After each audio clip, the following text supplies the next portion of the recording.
the developers would like to demolish the existing building as it stands today and redevelop it. And so An attorney representing local developers appeared before a city board Monday night for the first look at a major new development across from Cronin's Landing on Moody Street.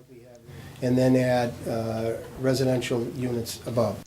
Waltham property manager Robert Francis and Paul D. Esso, a senior VP of the Nelson Companies in Waltham, represent an entity called 200 Moody Street LLC.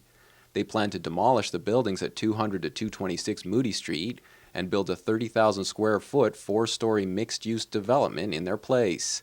The city's historical commission can delay demolition of buildings it deems historic. You know, the building itself is not historical, but we agree that the site is most definitely historical.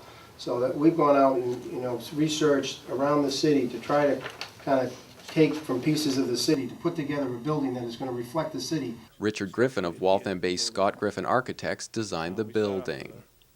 Standing seam metal roof with a tower element that is not dissimilar to some of the other buildings that are here in Waltham. A restaurant and retail stores would occupy the first level with 16 condos for sale on the 3 floors above. A parking garage would be built under the building. Griffin showed samples of the composite brick and limestone that would be used in keeping with other historic buildings in the area. Currently, the site is occupied by a vacant retail bay, formerly a toy store, a vacant restaurant bay, Jake's Dixie Roadhouse, which was sold earlier this year, and Anderson Florist, a tenant at will. An amendment to the lease which is conditional upon the approval of the transfer of the license. At the end of January, Francis appeared before the License Commission to negotiate a transfer of the liquor license from Jake's to VR Capital, one of the entities behind the new development. No restaurant or retail tenants have been named for 200 Moody Street. All those in favor?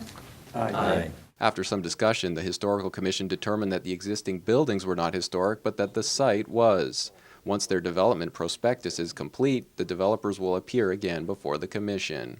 No start or completion date has been set for 200 Moody, but reps say that it could be done by summer 2012. They will appear next before the city's Traffic Commission on September 23rd to present a traffic study. The developers have already received an encouraging response from Mayor Jeanette McCarthy and hope to appear before the City Council as soon as November. For Waltham Newswatch, this is Chris Wangler.